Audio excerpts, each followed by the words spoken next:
இன்றைக்கு உங்களோடு கூட ஒரு தேவனுடைய வார்த்தையை பகிர்ந்து கொள்ள விரும்புகிறேன். நம்முடைய பாதுகாப்புக்கு, நம்முடைய வெற்றிக்கு ஒரு ஆதாரமாக இருக்கும் என்று நான் நம்புகிறேன். நம்ம எல்லாருக்கும் ஆண்டவர் 2 கண்களை கொடுத்திருக்கிறார், 5 புலன்களை கொடுத்திருக்கிறார். இந்த உணர்வுகளோட நாம் வாழ்கிறோம். ஆனாலும் நம்முடைய பாதுகாப்பு, நம்முடைய வெற்றி என்பது இந்த வெறும் 5 புலன்களோடு நின்று விடுகிறதில்லை. இதற்கு அப்பாற்பட்ட ஒன்றோடு அது கனெக்ட் ஆகிறத நம்ம உணர முடியும்.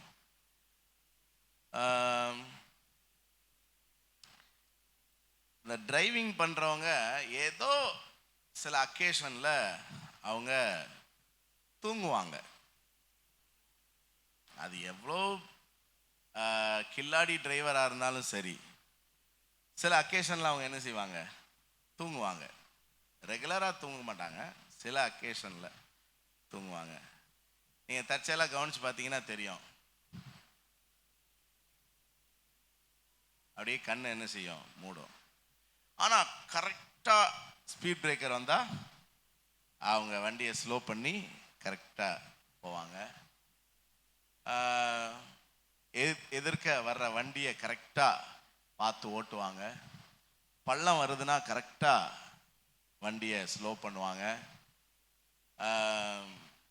எப்படி அதை ஓட்டுறாங்க அப்படின்னா, அது இந்த 5 புலனுக்கு அப்பாற்பட்ட ஒன்று அவர்களுக்குள் கிரியை செய்கிறது என்கிறத நாம் அறிய வேண்டும். இன்னைக்கு நிறையா சாதனையாளர்கள் எல்லாம் பார்க்குறோம். அவங்களும் நம்மளை மாதிரி மனிதர்கள் தான். சிலர் நம்ம படித்த பள்ளிக்கூடத்திலே கூட என்ன செய்கிறாங்க, படித்து பெரிய சாதனையாளர்களாக நம்மளை மாதிரியே தான் அரிசி சோறு சாப்பிட்றாங்க. நம்மளை மாதிரியான ஒரு குடும்ப பின்னணியில் தான் பிறந்து வளர்ந்தெல்லாம் சாதிக்கிறார்கள். அப்போ அவங்க எப்படி அதை சாதிக்கிறாங்க அப்படின்னு நம்ம யோசித்தா அதுக்கு பின்னால் ஏதோ ஒன்று இருக்கிறது என்பதை நாம் அறிய முடியும், புரிய முடியும். அதாவது அவங்களுக்கு வேலை செஞ்ச ஏதோ ஒரு கிட்னி நமக்கு என்ன செய்யலை, வேலை செய்யலைங்கிறது மட்டும் நமக்கு என்ன செய்யுது, தெரியுது. ஆமாம். ஸோ அந்த ஒரு பரம ரகசியத்தை தான் நாம் இன்றைக்கு கற்றுக்கொள்ள போகிறோம்.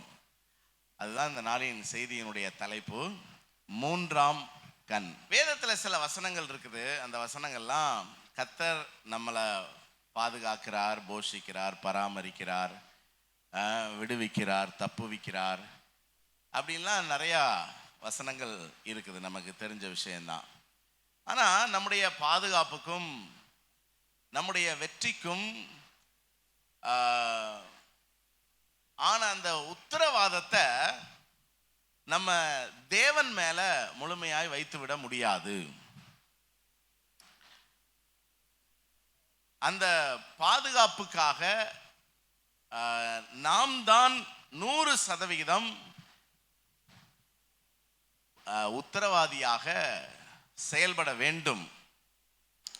அதுக்கு ஒரு வசனத்தை நம்ம பார்க்கலாம். 1 சாமுவேல் 18வது அதிகாரம் 10வது வசனத்தை பாருங்க. மறுநாளிலே தேவனால் விடப்பட்ட பொல்லாத ஆவி சவுலின் மேல் இறங்கிற்று. அவன் வீட்டிற்குள்ளே தீர்க்க தரிசனம் சொல்லி கொண்டிருந்தான். அப்பொழுது தாவீது தினந்தோறும் செய்கிறபடி தன் கையினால் சுரமண்டலத்தை வாசித்துக் கொண்டிருந்தான். சவுலின் கையிலே ஈட்டி இருந்தது. அப்பொழுது சவுல் தாவீதை சுவரோடு சேர்த்து உருவ குத்தி போடுவேன் என்று ஈட்டி அவன் மேல் எறிந்தான். ஆனாலும் தாவீது விலகி 2 தரம் அவனுக்கு தப்பினான். இந்த வசனத்துல கர்த்தர் தாவீதை சவுலின் ஈட்டிக்கு தப்புவித்தார் அப்படின்னு போடல.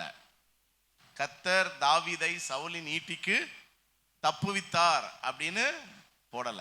என்ன போட்டிருக்கு? தாவீது விலகி தப்பினான். அப்ப பாதுகாப்புக்கான உத்தரவாதம் யார்கிட்ட இருக்கு? நம்மகிட்ட தான் இருக்குது. வெற்றிக்கான பொறுப்பு யார்கிட்ட இருக்குது? நம்மகிட்ட தான் இருக்கு. ஆசீர்வாதத்திற்கான பங்களிப்பு யார்கிட்ட தான் இருக்கு? நம்மகிட்ட தான் இருக்கு. இப்போ நம்ம வீட்டில் சின்ன பிள்ளைகள் இருக்கிறாங்க. பெற்றோருக்கு அந்த பிள்ளைகளுடைய பாதுகாப்புல 100% கரிசனை உண்டு.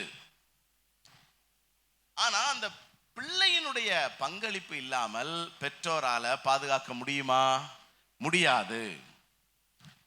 பிள்ளைகள் நல்லா படிக்கணும்னு பெற்றோருக்கு விருப்பம் இருக்கு. அதுக்காக எப்படியெல்லாம் பிரயாசப்படுறாங்க? நல்ல ஸ்கூல்ல கொண்டு சேர்க்குறாங்க. அந்த பிள்ளைகள் கேட்குறபடியெல்லாம் நோட்டு புத்தகங்கள் யூனிஃபார்ம்லாம் வாங்கி கொடுக்குறாங்க. அந்த பிள்ளைகளுக்கு எப்படியெல்லாம் உற்சாகப்படுத்த முடியுமோ படுத்துறாங்க. ஆனால் படிக்க வேண்டிய உத்தரவாதம் யார் கையில் இருக்குது? பிள்ளைகள் கையில் தான் இருக்குது. சமீபத்தில் ஒரு அம்மா, 2 பொம்பளை பிள்ளைகள், அதில் ஒரு பிள்ளை IAS, ஒரு பிள்ளை IPS. அந்த அம்மாட்ட பேட்டி எடுக்கிறாங்க. உங்கள் 2 பிள்ளைகளும் உயர்ந்த ஸ்தானங்களில் இருக்கிறாங்க, எப்படி நீங்கள் ஃபீல் பண்ணுறீங்க அப்படின்னா என்ன சொல்லும்? ரொம்ப சந்தோஷமாக இருக்குன்னு தான் சொல்லும். அப்போ அந்த அம்மா சொல்லுது, எங்கள் பிள்ளைகளுக்காக நான் மெனக்கெட்டதே இல்லை. என் பிள்ளைகள் சாதாரண பள்ளிக்கூடத்தில் தான் நான் சேர்த்து படிக்க வச்சேன். எங்கள் பிள்ளைகள் எப்போதுமே எளிமையான உடையத்தான் உடுத்த பார்க்கும். எங்கள் வீட்டில் நாங்கள் ஹைஃபையாக எங்கேயும் ஊரை சுற்றி பார்த்ததெல்லாம் கிடையாது. எப்போதும் வீட்டில் செய்கிற உணவை தான் விரும்பி சாப்பிடுவாங்க பிள்ளைகள்.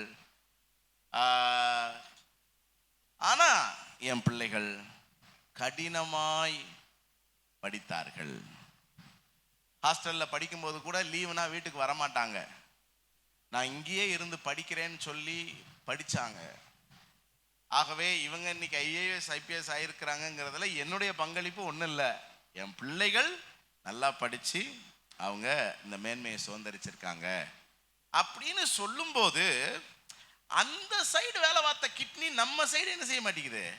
வேலை பார்க்க மாட்டேங்குதேன்னு எனக்கு ரொம்ப சங்கடமா இருக்குது. வலி அப்படின்னா அது யாருக்கு தான்? அவரவருக்கு தான். நான் உங்க மேல அன்பா இருக்கேங்கிறதுக்காக உங்க வலியை நான் கொஞ்சம் ஷேர் பண்ணிக்கிற முடியுமா? முடியாது. யாரும் உங்க வலியை புரிய முடியுமா? அல்லது நீங்க தான் அவங்களுக்கு புரிய வைக்க முடியுமா? முடியாது. அதனால அவரவர் பாதுகாப்பா என்ன செய்யணும். ஆனா நம்ம என்ன பண்றோம் அப்படின்னா அந்த உத்தரவாதத்தை மற்ற மனுஷர் மேல வச்சிடறோம். வந்து மோதிட்டான், கல்லு தடுக்கிருச்சு, கத்தி வெட்டிருச்சு, நம்ம கவனமா இல்லை. ஆனா கர்த்தர் தான் எல்லாம் அப்படின்னு பொறுப்பை தூக்கி யார் மேல வச்சிடறோம்? ஆண்டவரே பாதுகாத்துக் கொள்ளுங்கள். இப்ப தாவீது சொல்றாரு, தாவீதினுடைய காரியம் என்ன? கொஞ்சம் பார்த்துட்டு வருவோமா? சவுல் இஸ்ரவேலின் முதல் ராஜா, தேவனால் அபிஷேகம் பண்ணப்பட்டவன். ஆனா கர்த்தருக்கு அவன் பிரியமில்லாதவனாய் வாழ்ந்ததுனால கர்த்தருடைய ஆவி அவனை விட்டு விலகி பொல்லாத ஆவி அவனுக்குள்ள. ஆமா, நம்ம ஆண்டவருக்கு பிரியமில்லாமல் எதையாவது செஞ்சுக்கிட்டு இருந்தோம்னா எந்த ஆவி நம்மளோட பார்ட்னர்ஷிப் போடும்? பொல்லாத ஆவி பார்ட்னர்ஷிப் போடும். அதுக்கப்புறம் இவனுக்கு பயங்கரமா டென்ஷன் ஆவான். அப்ப சொன்னாங்க, இந்த அளவுக்கு டென்ஷன் ஆனீர்னா இருதயம் வெடிச்சிரும். அதனால உம்மை அமைதிப்படுத்துவதற்கு நல்ல ஒரு இசைக்கலைஞனா தேடுவோம். அவர் ஒரு ரம்யமான இசை வாசித்தார்னா நீர் அப்படியே டென்ஷன் குறைஞ்சி தூங்குவீர் அப்படின்னு சொல்லி தாவீதை கூட்டிட்டு வந்தாங்க. அவன் இசை வாசிக்கும் போதெல்லாம் இவனுக்குள்ள இருக்கிற அந்த அசுத்த ஆவி நீங்கி ஆறுதல் அடைந்தான். ஒரு முறை ஒரு யுத்தம் கோலியாத்துக்கு விரோதமா நடந்தது. அதுல இந்த தாவீது கோலியாத்தை வீழ்த்தி இஸ்ரவேலுக்கு மகா பெரிய வெற்றியை பெற்று கொடுத்தான். நல்லா கவனிங்க, இந்த விஷயத்தை தான் நீங்க நல்லா புரிஞ்சுக்கிடணும். அத்தனை பேருக்கும் வேலை பார்க்காத ஏதோ ஒரு கிட்னி அவனுக்கு வேலை பார்த்ததுனாலதான் அவனும் ஒருத்தனால ஒரு காரியத்தை சாதிக்க முடிஞ்சிருக்கு. செய்தி அதுதான். புரியுதா? இப்ப எல்லாருக்கும் 2 கண் இருக்கான்னு பாருங்க. எல்லாருக்கும் 2 கண் இருக்கா? இருக்கு. சாதிக்கிறவன், ஜெயிக்கிறவன், நல்லா இருக்கிறவன், என்ன விவரமா இருக்கிறவன், தெளிவா இருக்கிறவன். நம்ம சில நேரம் அப்படிலாம் யோசிக்கிறோம்ல, பா விவரமா இருந்திருக்கிறாங்கடா அப்படின்னா நீ ஏமாளி ஆயிட்டேன்னு தானே அர்த்தம். அவன் எல்லாம் விவரமா இருந்திருக்கா, நீ ஏமாளி ஆயிட்ட. என்ன அர்த்தம்? ஏன் அவனுக்கு 2 கண்ணு தான் இருக்கு, உனக்கு 2 கண்ணு தான் இருக்கு. என்ன பிரச்சனை? அவனுக்கு இன்னொரு ஏதோ எக்ஸ்ட்ரா கண்ணு என்ன செஞ்சிருக்கு, வேலை பார்த்துருக்கு. அவனுக்கு 2 மூளை தான், உனக்கு 2 மூளை தான். அவனுக்கு ஏதோ ஒரு எக்ஸ்ட்ரா கிட்னி என்ன செஞ்சிருக்கு, வேலை பார்த்துருக்கு. அதைத்தான் நம்ம யோசிக்கணும். சரி, இந்த வெற்றிக்கு அப்புறம் மக்கள்லாம் சவுல் கொன்றது 1000, தாவீது கொன்றது 10,000. சவுலுக்கு 10,000 பாயிண்ட், தாவீதுக்கு 10,000 பாயிண்ட்.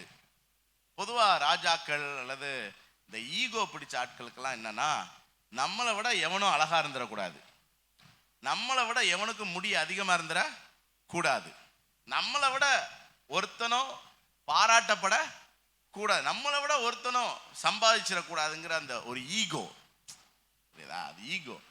அதுல இந்த சவுலுக்கு காய்மாகாரமாகி போய் இந்த தாவீத சுவரோடு குத்துவேன்னு சொல்லி 2 தடவை ட்ரை பண்ணியிருக்கிறான். ஆனா 2 தடவையும் தாவீது விலகிட்டான். இதுல கவனிக்க வேண்டிய விஷயம் என்னன்னா, தாவீது அந்த ஈட்டிக்கு விலகிறதுங்கிறது சாத்தியம் இல்லாத ஒரு காரியம். எப்படின்னா 2 பேரும் ரொம்ப பக்கத்துல உட்கார்ந்து இருக்கிறாங்க. ஏன்னா அது ஒரு சின்ன அறை தான், பெரிய நீங்க மைசூர் மகாராஜா பேலஸ் மாதிரிலாம் என்ன செய்ய வேண்டியதில்லை, கற்பனை பண்ணி பார்க்க வேண்டிய அவசியம் இல்லை. இன்னொன்று, அவன் வாசித்த இன்ஸ்ட்ருமெண்ட் வந்து ரொம்ப மெலோடியான ஒரு இன்ஸ்ட்ருமெண்ட், ரொம்ப தூரத்தில் நின்று தட்ட வேண்டியதில்லை, டம் டம் டம் டம், ரொம்ப லைட் மியூசிக். அதனால டின் டின் டின் டின் டின் ரொம்ப பக்கத்தில் உட்கார்ந்தா தான் இவன் காது கேட்கும். ரொம்ப க்ளோஸாக உட்கார்ந்துருக்கிறான் சவுல் தாவீது 2 பேரும். அது மட்டும் இல்லாமல் என்ன சொல்றான் பாருங்க, சுவத்தோடு நான் என்ன செய்வேன், குத்துவேன்னா. இவன் இப்படி உட்கார்ந்து இருக்கிறான், அவன் சுவத்து பக்கத்தில் உட்கார்ந்து இருக்கிறான், இப்படி குத்துவேன்னு அர்த்தம். ஈட்டி எரியிற மாதிரி கரெக்டா குறிவாத்து அப்படி எரியிறது கிடையாது. அப்படி ஒரு வேளை எரிஞ்சான், உடனே தாவீது சுதாரிச்சுக்கிட்டான், அப்படியே விலகினான் அப்படின்னாலும் ஏதோ ஒரு லாஜிக் இருக்குது. இவன் இப்படி இருக்கிறான், இப்படி எடுத்து இப்படி சரக்குன்னு சொருகிறதுக்கு எவ்வளவு நேரம் ஆகும்? போதா குறைக்கு இவன் பிளேடை தூக்கி வீசல, நீங்க வெட்டுற வெங்காயம் வெட்டுற அந்த கத்தியை தூக்கி வீசல, அவன் எதை வச்சு குத்துறான்? ஈட்டி எவ்வளவு பெருசு, நல்ல நீளம். இந்த தாவீது இவன் எப்படா குத்துவான் நான் பார்த்துக்கிட்டு இருக்கான். அவன் இசையில மயங்கி இருக்கிறான். அவனுடைய கவனம் எல்லாம் எதுல இருக்குது, இசையில இருக்குது. இந்த சவுல் பராக்கிரமசாலி யுத்த வீரன், அவன் இதுவரைக்கும் ஈட்டி எரிஞ்சி அந்த குறி தப்புனதே. இதையும் தாண்டி தாவீது அந்த ஆபத்துல இருந்து தன்னை விலக்கி கொள்றான் அப்படின்னா அவன் எவ்வளவு சென்சிட்டிவா இருக்காங்கிறத நீங்க கொஞ்சம் யோசிங்க. அந்த சென்சிட்டிவ்னஸ் இருக்குதுல, அங்கதான் நம்மகிட்ட வேலை செய்யாத கிட்னி அவனுக்கு என்ன செய்யுது, நமக்கு புலப்படாத சில விஷயம் அவனுக்கு என்ன செய்யுது, புலப்படுது. புரியுதா? இளையராஜா நிறைய பாட்டு இசையமைச்சிருக்க, அவர்கிட்ட ஐயா எப்படி இதெல்லாம் பண்றீங்கன்னா அவர் என்ன சொல்றாரு, எனக்கு வருதுங்கிறாரு. எங்கேயா வருது? நமக்கு இருக்கிற அதே 2 கண்ணு தான் அவருக்கு இருக்கு, நமக்கு இருக்கிற அதே மூளை தான் அவருக்கு இருக்கு, நமக்கு இருக்கிற அதே இருதயம் தான், அதே நுரையீரல் தான், அவருக்கு மட்டும் வித்தியாசமா கிட்னி வேலை பார்க்குதே, எப்படி? யோசிக்கிறீங்களா? யோசிக்கிறீங்களா?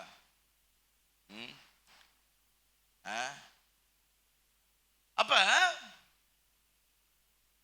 அந்த ஒரு காரியம் எப்படி நடக்குது? இப்ப சவுல் ஈட்டிக்கு விலகி தப்பினான் போட்டிருக்கு. ஆனா அவன் என்ன சொல்றான்? சங்கீதம் 103:4 என் பிராணனை தேவன் அழிவுக்கு விலக்கி மீட்டார். அவன் கிரெடிட்டை யாருக்கு தான் கொடுக்கிறான்? கர்த்தருக்கு தான் கொடுக்கிறான். இன்னைக்கு நான் உயிரோட இருக்கிறேன்னா யாரால? கர்த்தரால. நீங்க நம்ம அதான் சொல்றோம், நாம் நிர்மூலமாகாது இருக்கிறது தேவனுடைய கிருபை. ரைட்டு. தேவன் நம்முடைய பாதுகாப்புல ரொம்ப கன்சர்னா இருக்கிறார், அதுல எந்த மாற்று கருத்தும் இல்லை. ஆனா அதுக்கு அவர் நமக்குள்ளேயே சில ஏற்பாடுகளை வச்சிருக்கிறார். நமக்கு சில கிருபைகளை தந்திருக்கிறார், நமக்கு சில வரங்களை தந்திருக்கிறார். அதை நம்ம பயன்படுத்தி நம்மளை என்ன செஞ்சுக்கிடணும், பாதுகாத்து கொள்ளணும். அதை பயன்படுத்தி நம்ம வாழ்ந்துக்கிடணும். அதை நம்ம பயன்படுத்தி நம்ம முன்னேறிக்கிடணும். அதை நம்ம பயன்படுத்தி நம்ம வெற்றி அடையணும். அதை நம்ம பயன்படுத்தி நம்ம சாதிக்கணும். புரியுதா? அதுதான் இந்த மூன்றாம் கண். பைபிள்ல இது மனக்கண் அப்படின்னு என்ன செஞ்சிருக்குது, போட்டிருக்குது. சரி, இந்த கண்ணு எப்படி வேலை செய்யுது அப்படின்னா, நம்ம ரெண்டு கண்ணு நம்முடைய ஐம்புலன்கள் எல்லாம் ஒரு திசையை நோக்கி இருந்தாலும், இந்த மூன்றாவது கண் நம்மளை சுத்தி என்ன நடக்குது அப்படிங்கிறத அது என்ன செய்யும், வேலை பார்த்தா. அதைத்தான் இப்ப நமக்கு இருக்கு இல்லைங்கிறத தாண்டி இப்ப வேலை பார்க்குதா இல்லையாங்கிறத நமக்கு புரிய மாட்டேங்குது. புரியுதா? சோ நம்மளை சுத்தி என்ன நடக்குது? இப்ப தாவீது சுரமண்டலம் வாசித்துக்கிட்டு இருக்கிறான்.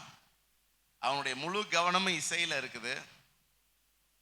அவன் ஒரு தியானத்தோடு, என்ன பைபிளே போட்டிருக்கு, தியானத்தோடு வாசிக்கிற சுரமண்டலம். சுரமண்டலம் என்கிற அந்த இன்ஸ்ட்ருமெண்ட்டை எப்படிதான் வாசிக்க முடியும்? நீங்க ஒரு ஆழ்ந்த தியானத்துல கண்களை மூடி அப்படிதான் வாசிக்க முடியும். அப்படி வாசிக்கும் போதும் அவனுக்கு ஒரு கண்ணு என்ன செஞ்சுக்கிட்டு இருக்கு, தன்னை சுத்தி. அப்ப இந்த சவுல் ஈட்டிய எடுக்கிறான், மெல்ல எடுக்கிறான். அந்த சத்தம் கூட யாருக்கு கேட்குது? தாவீது கேட்குது. எடுத்து டக்குன்னு சொருகிறான். டக்குன்னு என்ன செய்யறான், விலகுறான். என்ன ராஜாவே, என்னாச்சு? என்னமோ இங்க ஈட்டி என்ன பிரச்சனை வேணுமா? திரும்ப எடுத்து கொடுக்குறான். திரும்ப அவன் தியானத்துக்கு போயிடுறான். திரும்ப ஈட்டி எடுக்கிறான். இவனுக்கு புரியுது. ஆனா இவன் ஏதோ ஈட்டி எடுத்து நம்மளை குத்துறான் அப்படிங்கிறத கவனம் கிடையாது. அப்படின்னா தான் நம்ம கவனமா தானே இருப்போம். புரியுதா? இப்ப முந்தின நாள் ராத்திரி திருடன் பக்கத்து வீட்டில் இறங்கி ஒரு 10 பவுன் நகையை எடுத்துட்டு போயிட்டான் அப்படின்னு செய்தி கேட்டா, அடுத்த நாள் உங்க கவனம் எல்லாம் எப்படி இருக்கும்? மூன்றாவது கண்ணு இல்ல, 33 கண்ணு வேலை பார்க்கும். ஆமா, நம்ம காதுலெல்லாம் சரக்கு சரக்கு சரக்குன்னு சத்தமா கேட்கும். ஏஞ்சி போனீங்கன்னா ஒரு கழுதை நடந்து போய்கிட்டு இருக்கோம். ஒரு ஒரு ஒரு ஒரு பாச்சான் போனா கூட ஏதோ திருடை வந்து அழிட்டு போற மாதிரி நமக்கு சத்தம் கேட்கும். நான் அதை சொல்லலை. சில நேரம் நம்ம பயத்துலலாம் பலவிதமான உணர்வுகள் என்ன செய்யும், வேலை பார்க்கணும். அந்த இதையே நான் சொல்லலை. நம்ம முழு கவனமும் ஒரு திசையில இருக்கும்போது இது என்ன செஞ்சுக்கிட்டு இருக்கு, நம்மளை சுத்தி. அது மாதிரி நல்லா தூங்கிக்கிட்டு இருப்போம், இந்த கண் என்ன செய்யும், முழிச்சிருக்கோம். புரியுதா? நம்ம என்ன வேலை செஞ்சுக்கிட்டு இருந்தாலும் இந்த மூன்றாவது கண்ங்கிறது அது ஒரு விதமான பாதுகாப்பு பணியில் என்ன செஞ்சுக்கிட்டு இருக்கோம். அதனாலதான் அந்த டிரைவிங் ஸ்கில் பற்றி நான் சொன்னேன். ஆனால் அப்படி தூக்கம் வந்தால் ஓட்டக்கூடாது, எல்லா நேரமும் அது சேஃபாக இருக்காது. ஆனாலும் இப்போ நீங்கள் ஒரு பெரிய பஸ்ஸில் போகிறீங்க, இந்த ட்ராவல்ஸ் பஸ்லாம் இருக்குதுல்ல, 7 மணிக்கு இங்கே நைட்டு ஏறினீங்கன்னா காலையில் 5 மணி 6 மணிக்கு அவன் கொண்டு போய் என்ன செஞ்சிருவான், இறக்கி விட்டுருவான். ஸோ நம்ம ஒரு டைம் பிளான் பண்ணி நம்ம ட்ராவல் பண்ணிக்கிட்டு இருப்போம். நடுராத்திரி அவனுக்கு தூக்கம் வருதுன்னு ஒரு மரத்தடியில் போட்டு அவன் தூங்குனா நீங்கள் ஏற்றுக்கிடுவீங்களா? எப்பா இப்படி தூங்குனீங்கன்னா நீ 8-9 மணிக்கு கொண்டு போய் சேப்பன்னு சண்டை போடுவீங்களா இல்லையா? அப்போ அவன் எல்லாம் என்ன பண்ணுறான்னு உங்களுக்கு என்ன தெரியும்? நீங்கள் 3வது உலகத்தில் இருக்கிறீங்க, அவன் 2.5 உலகத்தில் அவன் என்ன செஞ்சுருக்கான், ட்ராவல் பண்ணிட்டு இருக்கிறான். அவன் முழிச்சு ஓட்டுறானா தெரியுமா? ஒன்றும் தெரியாது. ஏன்னா ஒன்று உள்ள தள்ளி நமக்கு ஒரு ஸ்க்ரீனை போட்டுருவான், அப்புறம் நம்ம இருக்கிற கேபினை நல்லா அடைச்சி விட்ருவான். யாராவது ட்ராவல் பண்ணியிருக்கீங்களா? நிறைய பேர் ட்ராவல் பண்ணியிருப்பீங்க, உங்களுக்கு தெரியும். ஆமாம். ட்ரெயின் குச்சு குச்சு குச்சு குச்சு குச்சு குச்சுன்னு ஓடுது. டிரைவர் தூங்கிட்டு ஓட்டுறானா முழிச்சுட்டு ஓட்டுறானா உங்களுக்கு என்ன தெரியும்? ஒன்றும் தெரியாது. அப்போ அவனுக்கு கொஞ்சம் அப்படி அசத்துது, அப்படி கொஞ்சம் அப்படி இதாக இருக்குது அப்படின்னா அவன் ஒன்றும் போட்டு படுத்தலாம் என்ன செய்ய மாட்டான், தூங்க மாட்டான். ஆனால் அதற்கு பின்னால ஒரு விதமான உணர்வு அவர்களால் அது இயக்கம். ஸோ இந்த கண்ணை என்ன சொல்லலாம் அப்படின்னா அறிவு கண் அப்படின்னு என்ன செய்யலாம், சொல்லலாம். அதாவது நமக்கு பல காரியங்கள் நம்ம கேள்விப்பட்டிருப்போம், அறிவு சம்பந்தமாக அறிந்து கொள்ளுதல், நாலேஜ். இப்போ உதாரணத்துக்கு இந்த எல்பிஜி கேஸ் இருக்குதுல, சமையல் எரிவாயு, அந்த ஸ்மெல் அடிக்குதுன்னு வச்சுக்கோங்களேன். இப்போ நீங்கள் ஆர்வமாக பிரசங்கம் கேட்டுக்கிட்டு இருக்கீங்க, அந்த ஸ்மெல்ல உங்களால் அறிந்து கொள்ள முடியுமா முடியாதா? உடனே டக்குன்னு என்ன உங்களுக்கு தோணும்? எங்கேயோ பக்கத்துல கேஸ் லீக் ஆகுது, இப்ப கொஞ்ச நேரத்துல என்ன செய்ய போகுது, வெட்டிச்சு செதற போகுது, எத்தனை பேர் சாக போறாங்களோ தெரியல. அப்படி பிரெயின் வேகமா என்ன செய்யும், வேலை வாக்கும். எந்த வீட்டில் பிரச்சனை, அந்த வீட்டுக்குள்ள ரொம்ப ரஷ்ஷா என்ன செய்யக்கூடாது, போகக்கூடாது. கதவை வேகமா என்ன செய்யக்கூடாது, திறக்கக்கூடாது. போன உடனே சுவிட்ச் எதையும் என்ன செஞ்சிடக்கூடாது, போட்டுறக்கூடாது. வெயிட்டான பொருட்கள் எதையும் எடுத்துடக்கூடாது, எதையும் தட்டி விட்டுறக்கூடாது. ஏன்னா ஒரு சின்ன ஸ்பார்க் ஆனாலும் அது என்ன செஞ்சிடும். இப்போ இது எல்லாமே ஏற்கனவே நாம் அறிந்த விஷயம் பேக்ரவுண்டில் என்ன செய்யும், ஓடிக்கிட்டே இருக்கும். புரியுதா உங்களுக்கு? அறிவு கண். அப்புறம் இந்த சில நேரங்களில் இன்ட்யூஷன், உள்ளுணர்வு. இது நடக்கும் அப்படின்னு நமக்கு என்ன செய்யும், தோணும். இது வந்து ரொம்ப நல்லாவே நீங்க பண்ணலாம். இப்ப நீங்க சமைக்கிறீங்கன்னு வச்சுக்கோங்களேன், உப்பு என்ன அளவுக்கு போடுவீங்க, மனசு போல என்ன செய்வோம். இதுதான் அந்த உள்ளுணர்வு. அதாவது இப்படி போட்டா இப்படி வரும். புரியுதா உங்களுக்கு? ஒழுங்கா கிட்னி வேலை பார்த்துச்சுன்னா அந்த குழம்பு நல்லா இருக்கும். இப்ப கூட குறையா உப்பு இருக்கிறத குறித்து நம்ம யாரையும் குறை சொல்ல முடியாது. எது வேலை பார்க்கல, அந்த மூன்றாவது கண் என்ன செய்யல, ஒழுங்கா வேலை பார்க்கல. இதே மாதிரிதான் அந்த நிறைய பேருடைய சக்சஸ்க்கு சீக்ரெட் என்ன தெரியுமில, அந்த இன்ட்யூஷன் தான். இது நடக்கும், இது கிடைக்கும், இப்படி செஞ்சா வரும் அந்த அவுட்கம். ஏன்னா ஒரு ரிசல்ட் என்னன்னு நமக்கு தெரியாது, எதன் அடிப்படையில தான் நம்ம மூவ் ஆகிறோம், அந்த உள்ளுணர்வு.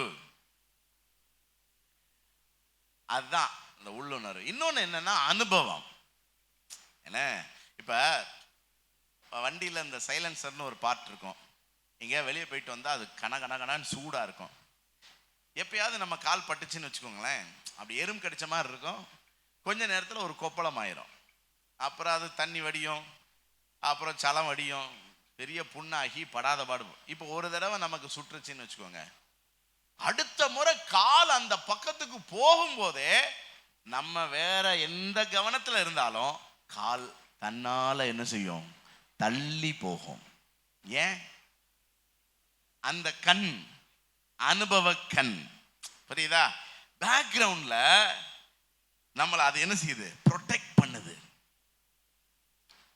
புரியுதா? ஒரு தடவை ஒரு பள்ளத்துல வண்டியை டவார்னு விட்டீங்க, அடுத்த தடவை அது வரைக்கும் நம்ம யோசிக்கவே மாட்டோம். ஆனா பக்கத்துல வந்த உடனே டக்குன்னு அந்த அனுபவ கண் திறந்துரும். இங்கே தானே இப்போ ஒரு தடவை விழுந்தோம் அப்படின்னு சொல்லி டக்குன்னு ஒரு இப்படி விலகி என்ன செய்வோம். ஏன்னா நான் ரொம்ப கன்சர்ன்ல பேசிக்கிட்டு இருக்கிறேன். புரியுதா? ஏன்னா நிறைய விஷயங்கள்ல நம்ம தப்பு பண்றது எதனாலன்னா, இந்த மூணாவது கண் என்ன செய்ய மாட்டேங்குது. நிறைய நேரங்கள்ல நமக்கு அடுத்து இருக்கிறவங்களாம் நல்லா ஆயிடுறான், நம்ம நல்லா இல்லை. ஏன் அப்படிங்கிறதா இப்ப கேள்வி. எல்லாம் ஒரே டிகிரி தான் படிக்கிறான், எல்லாம் ஒரே இன்ஜினியரிங் காலேஜ் தான் படிக்கிறான். ஆனா ஒருத்தனுக்கு மட்டும் C++ வருது, நமக்கு வர மாட்டேங்குது. அதே பிரெயின் தான், அதே கண்ணு தான், அதே டீச்சர் தான். ஒருத்தனுக்கு மட்டும் இந்த புக்கை திறந்து பார்த்தா இதுக்குள்ள ஒரு விளக்கம் இருக்குங்கிற அவனுக்கு என்ன செய்யுது, தோணுது. நமக்கு அந்த புக்கு மேஜையிலே இருந்தாலும் அதை திறந்து பார்க்கணும்னே தோண மாட்டேங்குது. புரியுதா உங்களுக்கு? இந்த செய்தி எல்லாம் எடுக்கிறோம்ல, இந்த இந்த இன்ட்யூஷன்ல தான். ஏன்னா அது அது அது பார்த்தீங்கன்னா அப்படி வந்துக்கிட்டே இருக்கும். அதனால தான் நான் உங்களுக்கு இந்த இளையராஜாவை சொன்னேன். கேட்டால் என்ன சொல்றாரு? வருதுங்கிறாரு. உங்களுக்கு ஏதாவது வருதா? வர மாட்டேங்குது. நீங்கள் ஒரு டியூன் சொல்லுங்களேன், வருமா? வர மாட்டேங்குது. இளையராஜா என்ன வானத்துல இருந்தா குதிச்சாரு? அவரும் நம்மளை மாதிரியே ஒரு தாயின் வயிற்றுல தான் பிறந்து வளர்ந்தாரு. அவரும் ரொம்ப சாதாரண ஒரு ஏழை குடும்பத்தில் தான் பிறந்து வந்தாராம். அவங்க அப்பா ஒன்றும் இசை மேதை கிடையாது. என்ன சொல்றீங்க? ஏதாவது புடி விடுதா நான் சொல்றது? அப்ப என்ன புரியுதா? இப்ப தாவீது என்ன செய்யறான்? ஓகே, இப்ப எப்படி இந்த கண் வந்தது அப்படிங்கிறத நம்ம பார்க்க போறோம். முதல்ல ஆண்டவர் ஆதாம் ஏவாளை படைச்சி எங்க வைக்கிறார்? ஏதேன் தோட்டத்தில். அது ஒரு உலகம். ஏதேன் தோட்டம்னு போட்டிருக்கு, ஆனா அது ஒரு உலகம். அங்க ஒரு சின்ன ஊற்று தோன்றி 4 பெரிய ஆறுகளாக பாய்ந்தது. எதுக்காக அந்த ஆறுகள்? அந்த தோட்டத்துக்கு இருக்கிற செடிகளுக்கு நீர் பாய்ச்சறதுக்கே 4 பெரிய ஆறுகள். சரி, அந்த உலகத்துல இந்த ஆதாம் ஏவாள் வாழ்ந்தாங்க. அங்க அவங்களுக்கு எந்த பாதுகாப்புக்கான ஒரு தேவையும் அவங்களுக்கு இல்லை. புரியுதா? எந்த பாதுகாப்புக்கான தேவையும் ஆதாம் ஏவாளுக்கு. ஏன்னா அவங்க கல் தடுக்கியோ புல் தடுக்கியோ கீழே விழ போறது கிடையாது. அப்படியே விழுந்தாலும் அவங்களுக்கு அடிபட போறது கிடையாது. ஏன்னா மரம் ஏறி அங்கிருந்து எதுக்குடா நம்ம இந்த உலகத்துல வாழணும்னு சொல்லி தலைகீழ குதிச்சாலும் அவன் சாக போவது கிடையாது. அப்படி சாக வேண்டும் என்ற எண்ணமும் அவனுக்கு வரப்போவது கிடையாது. எந்த மிருகங்களும் அவங்களுக்கு எந்த தீங்கும் செய்கிறதில்ல. அவங்களுக்கு வியாதி வரப்போறது கிடையாது. அப்படி இவர்கள் ஒரு ஆரோக்கியமான பாதுகாப்பான சூழல்ல அவங்க வாழ்ந்து வந்தார்கள். இப்ப நம்ம பேசிட்டு இருக்கிற அந்த 3ஆம் கண், அதுதான் நம்முடைய பாதுகாப்புக்கான உத்தரவாதம்னு நம்ம பேசிட்டு இருக்கோம்ல. இது முதல்ல மனிதனுக்கு படைக்கப்பட்ட போது தேவையே இல்லை. அவனுக்கு அப்படி ஒரு அவசியமே இல்லை. அவனுக்கு உள்ளுணர்வு உணர்த்த வேண்டியதில்லை. அவனுக்கு அனுபவம் எதையும் சொல்லித்தரணுங்கிற அவசியம் கிடையாது. அவனுக்கு ரெவலேஷன் நாலேஜ் இருந்துச்சு. வேதம் சொல்லுது, ஆதாம் எந்தெந்த ஜீவ ஜந்துக்கு என்னென்ன பெயரிட்டானோ அதுவே அதற்கு பெயராயிற்றான். நமக்கு பிறக்கிற 1-2 பிள்ளை கூட நம்மளால என்ன செய்ய முடியல, பேர் வைக்க கஷ்டமா இருக்கு. என்ன பேர் வைக்க?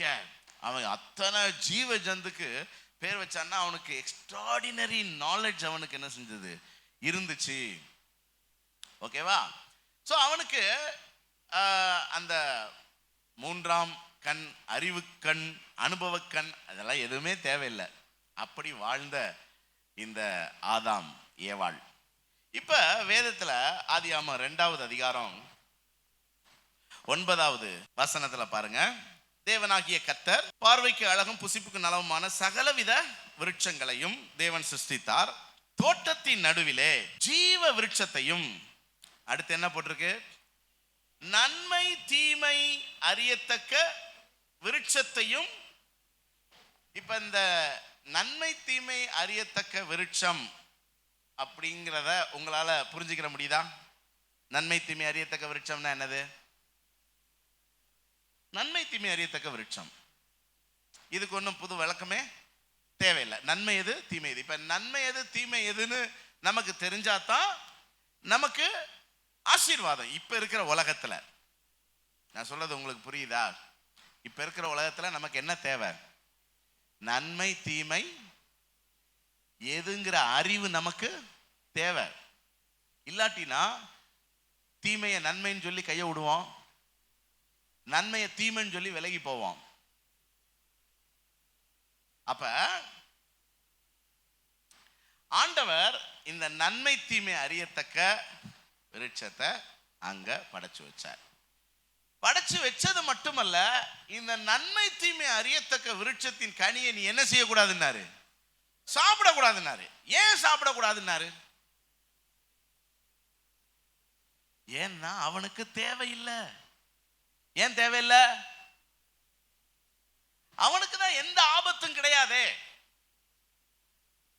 அவனுக்கு நன்மை தீமை என்னங்கிற அறிவு தேவையே இல்லை. ஏன்னா ஆதாம் ஏவாள் நல்ல செக்யூர்டான ஒரு சூழல்ல தான் வாழ்ந்துகிட்டு இருக்கிறாங்க. அங்க அவங்களுக்கு தீமையே இல்லை. அப்படி இருக்கும் பட்சத்தில் அவர்களுக்கு தீமையை பற்றி அறிவு தேவையே. அப்ப ஆண்டவர் அதனாலதான் இதை சாப்பிடாதன்னு சொன்னார்னா என்ன அர்த்தம்? அது உனக்கு தேவை இல்லை. அப்ப நன்மை தீமை அறியத்தக்க அறிவு நமக்கு தேவையில்லை. ஏன்னா தேவையில்லை. அப்படி ஒரு நல்ல சூழல்ல தான் இருந்திருக்கிறோம். இப்ப பிசாசு வந்தான். பிசாசு என்ன சொன்னா? 3வது அதிகாரம் 5வது வசனம் பாருங்க. நீங்கள் அதை புசிக்கும் நாளில் உங்கள் கண்கள், அப்ப அது வரைக்கும் கண்ணை மூடிக்கிட்டா இருந்தாங்க, கண்ணு தெரியாமலா இருந்தாங்க, குருடர்களாகவா இருந்தாங்க. ஏற்கனவே அவங்க பார்த்துக்கிட்டு தான் என்ன செய்யறாங்க, கண் திறக்கப்பட்டு தான் இருக்கு. அப்ப இவன் சொல்ற கண் என்ன? அதுதான் நம்ம யோசிக்கணும். இவன் சொல்ற கண்ணு இந்த கண் கிடையாது. இந்த கண் ஏற்கனவே அவங்களுக்கு இருக்குது, பார்த்துக்கிட்டு தான் இருக்கிறாங்க. அப்ப இவன் சொல்ற கண்ணு என்ன கண் தெரியுமா? அதுதான் சொல்றான் அடுத்து, நீங்கள் நன்மை தீமை அறிவீர்கள். இது வரைக்கும் உங்களுக்கு நன்மை எது தீமை எதுங்கிற அறிவு கிடையாது. ஏன்னா தீமைன்னு ஒண்ணு அங்க இல்ல. தீமைன்னு ஒண்ணு இருந்தா தானே எது சரி எது தப்புங்கிறத நம்ம தெரிஞ்சுக்கிடணுங்கிற ஒரு நிர்பந்தம் ஏற்படும். அது இல்லை அங்க. அதனாலதான் ஆண்டவர் சொன்னா அது சாப்பிடாத, அது தேவையில்லாத வேலை. ஆனா பிசாசு என்ன செய்யறான்? நீ சாப்பிட்டீனா உனக்கு நன்மை தீமை அறியத்தக்க அறிவு வரும்ங்கிறான். இப்ப இவனுக்கு அந்த 3வது கண் வேணுங்கிற ஆசை வந்துருச்சு. சரி, சாப்பிட்ட உடனே என்னாச்சு? 7வது வசனம் பாருங்க. கண்கள் திறக்கப்பட்டது. திரும்பவும் பாருங்களேன். அப்ப அதுக்கு முன்னாடி கண்ணை என்ன மூடிக்கிட்டா இருந்துச்சு? அவங்க கண்ணு திறந்து பார்த்துக்கிட்டு தான் இருக்கிறாங்க. ஆனா இப்ப திறக்கப்பட்ட கண் இந்த கண் அல்ல, 3வது கண். கண்கள் திறக்கப்பட்டு தாங்கள் நிர்வாணிகள் என்று அறிந்து. அப்ப இந்த அறிவு பாருங்களேன். சின்ன பிள்ளைகளுக்கு நன்மை தீமை தெரியாதுல்ல. நன்மை தீமை அறியத்தக்க அறிவு சின்ன பிள்ளைகளுக்கு கிடையாது. அதனால இந்த சின்ன பிள்ளைகள் ஒரு பொது இடத்துல நீங்க ரொம்ப அழகா ட்ரெஸ் போட்டு விட்டுருந்தீங்கன்னு வச்சுக்கோங்களேன், அதுகளுக்கு ரொம்ப அன்கம்ஃபர்டபுளா இருக்கும். அதனால நம்மளை என்ன சொல்லி தொந்தரவுப்படுத்தும்? கலத்தி விடுன்னு தொந்தரவுப்படுத்தும். நம்மளும் ஒரு ஃபங்க்ஷன் போயிருக்கிறோம், ஃபங்க்ஷனுக்கு போறோங்கிற குஷியில அதுகளுக்கு ஜிகு ஜிகு ஜிகு ஜிகுன்னு என்ன செஞ்சிருப்போம், போட்டு விட்டுருப்போம். அதுகளுக்கு முடியாது. தெரியுது, இந்த பார்வை வேற. புரியுதா உங்களுக்கு? இந்த பார்வை வேற. அது சின்ன பிள்ளையா இருக்கிறதுனால என்ன அறிவு இல்லை, அதுக்கு நன்மை தீமை அறியத்தக்க அறிவு இல்லை. சரி, அதே பிள்ளை வளர்ந்துருது. ஏன்னா ஒரு கடைக்கு கூட்டு போற, இந்த சட்டையை மாத்திட்டு அந்த சட்டை சேருதான்னு போய் பாடுறா அப்படின்னா, உள்ள பனியன் போட்டிருக்கான், சட்டையை கட்டிட்டு போட வேண்டியது தானே. அதுக்கு ஒரு ரூம்குள்ள போய் பூட்டிக்கிறான். இதுதான் அறிவு. புரியுதா உங்களுக்கு? அவங்க பார்த்தா என்ன நினைப்பாங்க, அதனால மறைஞ்சிருந்து போடுவோம். புரியுதா அறிவு? அப்ப ஆதாம் ஏவாள் ஏற்கனவே அவங்க கண்கள் பார்க்குது. ஆனா இப்ப அவங்களுக்கு வேறொரு கண் திறக்கப்பட்டு நன்மை தீமை அறியத்தக்க அறிவு அவர்களுக்கு வந்துச்சு. சரி, இப்ப சொல்லுங்க, இந்த நன்மை தீமை அறியத்தக்க அறிவு ஏதேன் தோட்டத்தில் வாழ்ற ஆதாம் ஏவாளுக்கு தேவையா? தேவையில்லை. அதனாலதான் ஆண்டவர் சொன்னாரு, எப்பா இந்த அறிவை வச்சுக்கிட்டு இங்க வாழ்றது வேஸ்ட். அதனால நீ என்ன செய், உலகத்துக்குள்ள போ. ஏன்னா உலகத்துல தீமை இருக்கு. அங்க போனினா தான் உனக்கு இந்த அறிவை வச்சு நன்மை தீமை எதுன்னு அறிந்து உன்னால வாழ முடியும் சொல்லி உலகத்துக்குள்ள அனுப்பிட்டாருங்க. சரி, உலகத்துக்குள்ள வந்த மனுஷனுக்கு இந்த நன்மை தீமை அறியத்தக்க அறிவு அல்லது அந்த மூன்றாம் கண் உதவுச்சு. அந்த அறிவு கண்ணை வச்சுதான் மனிதன் இன்னைக்கு இவ்வளோ காரியங்களை கண்டுபிடிச்சிருக்கிறான். தனக்கு இது தேவை அல்லது தனக்கு இது பாதுகாப்பு, இது இருந்தா நம்ம நல்லா வாழ முடியும், சுகமா சௌகரியமா வாழ முடியும், என்னெல்லாம் நினைச்சானோ அது எல்லாத்தையும் கண்டுபிடிக்கிறதற்கு எது உதவுச்சு? இதுல நம்ம ஆண்டவருக்கு தான் நன்றி சொல்லணும். இவன் எப்படி இங்க இருந்து கிளம்புவான்னு தெரியும் ஆண்டவருக்கு. சும்மா அனுப்பாம நமக்கு என்ன கொடுத்து அனுப்பியிருக்காரு? அந்த நன்மை தீமை அறியத்தக்க அறிவை கொடுத்து, அதை வச்சுதான் மனுஷன் இன்னைக்கு இவ்வளவு மகிமைய சம்பாதிச்சிருக்கிறான். நான் ஆரம்பத்துல இருந்தே சொல்லிக்கிட்டு இருக்கிறது அதுதானங்க. இன்னைக்கு மனுஷன் ஒருத்தன் சாதிக்கிறான்னா எதை வச்சு? புரியுதா உங்களுக்கு? இயல்பா நமக்கு இருக்கிற 2 கண்ணு, 2 காது, 2 மூக்கு, ஒத்த வாயி, அதுல இருக்கிற நாக்கு, இதை வச்சு இல்ல. இதுக்கு அப்பாற்பட்டு ஒரு கண் என்ன செய்யுது? ஒருத்தனுக்கு வேலை செய்யுது, ஒருத்தனுக்கு வேலை செய்ய மாட்டேங்குது. உங்க பக்கத்துல இருக்க ஆளுக்கு வேலை செய்யுதான்னு கேளுங்க. நமக்கு இப்ப ஆதங்கமே அதுதான். நமக்கு மட்டும் ஏன்டா வேலை செய்ய மாட்டேங்குது? நம்மளும் என்னென்னமோ சொல்லிதான் உசுப்பேத்தி பாக்குறோம். கிட்னி என்ன செய்ய மாட்டேங்குது? வேலை செய்ய மாட்டேங்குது. கவனிங்க, உத்தரவாதத்தை கர்த்தர் மேல போட்டு நம்ம வாட்டுக்கு இருக்கக்கூடாது. உத்தரவாதம் யார்கிட்ட இருக்குது? யாருக்கு 100%? யார் 100% பங்களிப்பை செலுத்தணும்? நம்ம தான். அதன் ரகசியம் என்னங்கிறது தான் ஆவியானவர் நமக்கு கற்றுக் கொடுக்கிறார். சரி, இப்ப இந்த நன்மை தீமை அறியத்தக்க அந்த மூன்றாவது கண்ணை வச்சு மனுஷன் நிறைய வாழ்ந்துகிட்டு இருக்கான். ஓகே, ஆனா என்ன கேள்வினா, நம்ம நன்மை தீமை அறியத்தக்கவர்கள் ஆகணும்னு விரும்பினது யாரு?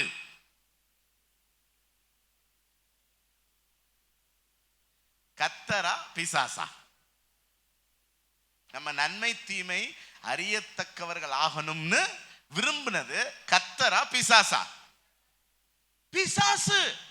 கர்த்தர் என்ன சொன்னாரு? நீங்க இந்த நன்மை தீமை அறியத்தக்க விருட்சத்தையே கனியை என்ன செய்யக்கூடாது? சாப்பிடக்கூடாது. சாப்பிட்டு நீங்க நன்மை தீமை அறியத்தக்கவர்கள் ஆகணுங்கிறது என்னுடைய சித்தம் கிடையாது. நீங்க ஜீவ விருட்சத்தை சாப்பிட்டுட்டு இங்கே வாழுங்க. இங்க வாழ்றதுக்கு நீங்க நன்மை தீமை அறியத்தக்க அறிவு உங்களுக்கு தேவையா? இல்ல சொன்னாரா? அப்ப நன்மை தீமை அறியத்தக்கவர்கள் ஆகணும்னு விரும்பினது யாரு? இப்ப தேவன் எங்க வாசம் பண்றாரு? ஏதேன் தோட்டத்துல. அவர் கூட இருக்கணும்னு அவர் விருப்பம். இவன் நன்மை தீமை அறியத்தக்கவன் ஆயிட்டான்னா அவன் அங்க இருக்க முடியாது. அங்க அவனுக்கு வாழ்க்கை கிடையாது. அப்ப வெளியே போனா அங்க யார் இருக்கா? பிசாசு. அப்ப பிசாசு என்ன செய்யறான்? அவன் கூட வாழணும்னு மக்களை வெளியே கொண்டு வர்றதுக்காக இப்ப நன்மை தீமை அறியத்தக்கவர்கள் ஆகணும்னு விரும்பினது யாரு? பிசாசு. சரி, அப்ப இப்ப அடுத்த கேள்விக்கு போவோம். இப்ப இன்னைக்கு இந்த உலகத்துல இந்த நன்மை தீமை அறியத்தக்க இந்த மூன்றாவது அறிவை வச்சு பெரிய பெரிய ஆட்கள்லாம் இருக்கிறாங்களே, இவங்கெல்லாம் யார் கட்சி?